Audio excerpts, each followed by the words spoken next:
This video is sponsored by Omelette. For 15% off any Fido product, enter discount code ZAC15. I'll have a link in the description. Click thumbs up for Gotti, the long-haired Chihuahua. Hey Gotti, you and I are gonna try out the coolest indoor luxury dog house ever. Many of your dogs enjoy hanging out in their crate, and for those of you who have done crate training in the past, you've come to learn that your dogs love hanging out in the crate, even with the door wide open. Traditional crates don't exactly complement our home decor, do they, Gotti? You certainly complement our home decor though. The all-new Omelette Fido Nook gives your dog the benefits of having their own space while looking like an actual piece of furniture that's optimized for your dog. This is the 24-inch white one with the optional closet attached, but it also comes in a larger 36-inch size too.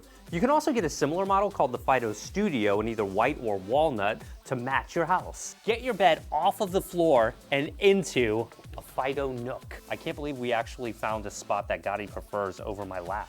This is a lot more attractive and cleaner than just having your dog's bed on the floor, for example. You like that, huh?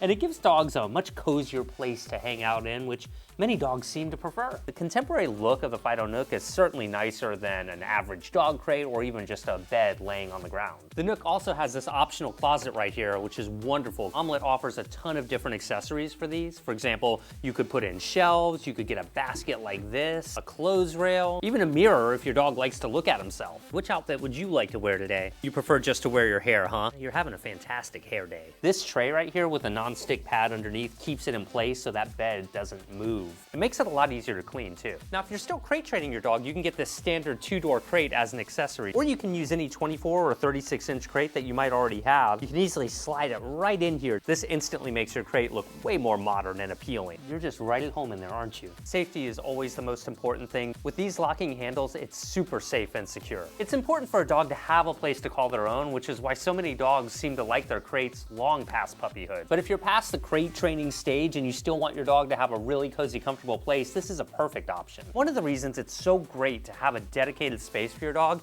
is so that they have somewhere to go to when you're busy or preoccupied. So rather than telling your dog, no, don't do that, it's much better to show them how you'd prefer they behave in those moments. For example, maybe you've got company over and your dog's insisting on a little bit too much attention. I'm totally okay with that, by the way, in your case, Gotti. But it's great to be able to say, hey, Gotti, why don't you go over here and get on your bed in case someone doesn't want that much attention. I don't know why they wouldn't want this attention. Here you go. Will you lie down?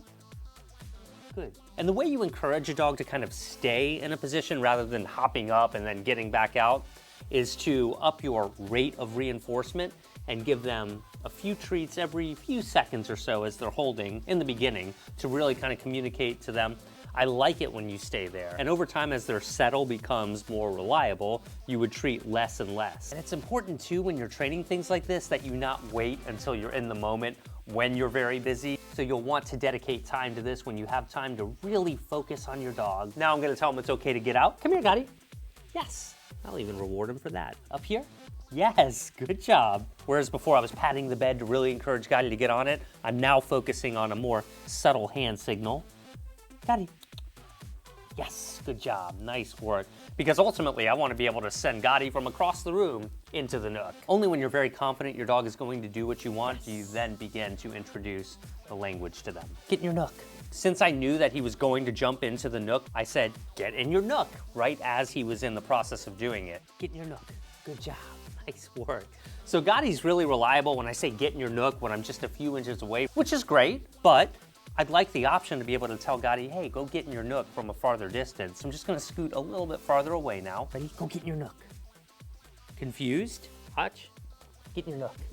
Understands. Isn't that interesting? Even the slightest change in distance or any variable can really throw your dog off. So be understanding of that and be prepared to go very slowly and work with them anytime you're evolving a training task. Let me show you what to do. We're gonna do 2 or 3 from this distance, the distance from where he's very compliant, just to really get some momentum going. And then I'm gonna try and sneak one of these longer distance ones in. Get in your Nook. Yes, there we go. So that one was a little bit farther away. Now I'd like to prepare Gotti for a more real world scenario where I'm standing up, for example, and I want to be able to say, hey, go get in your Nook. I said, I'll stand up, not you. Gotti, get in your Nook. See, I'm doing this from a standing position, so I want to just check and make sure that's solid, nice and close. That's good. Anytime you change a variable, you have to take a step back and make it a bit easier. I like that he's holding his stay there. Good job. Go get in your Nook. Yes, good job. So that was about a similar distance to before, but I'm able to stand up now. Gotti, go get in your nook. Oh, he's thinking about it. Yes, good, that was a good one. Once you've got that down and your dog understands this general concept of going into their nook, then it's a matter of just kind of encouraging them to be calm. For many dogs, it might just mean petting them real softly. You don't need much encouragement at all, do you, Gotti? And I'll say something like settle as they really hold that relaxed state there. Another thing you can do to encourage your dog to stay in a general area is to give them a chew toy that they really like. Wow, Gotti, you look really cozy in there. Wonder if they make one of these for people.